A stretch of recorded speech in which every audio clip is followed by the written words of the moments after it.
Good afternoon, everyone. I just want to do a real quick video here. It's going to be very short, very simple. Just want to show you this car. 69 Ford Bronco. Alright, just real quick snippets of where we're at, what we got going on. Some of the bezels, okay, small things being redone. Here's the dash. Very beginning stages. Just want to kind of get you guys in the loop of it real quick. This is the motor, front view of it.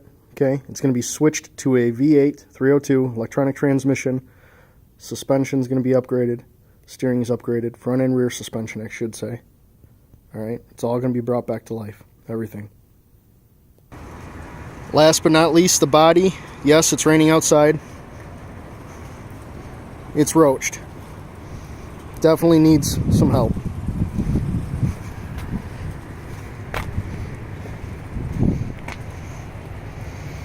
There was a couple attempts on it before by somebody to redo it, but it didn't go so well.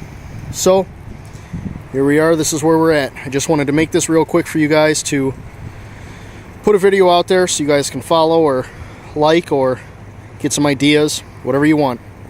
Enjoy.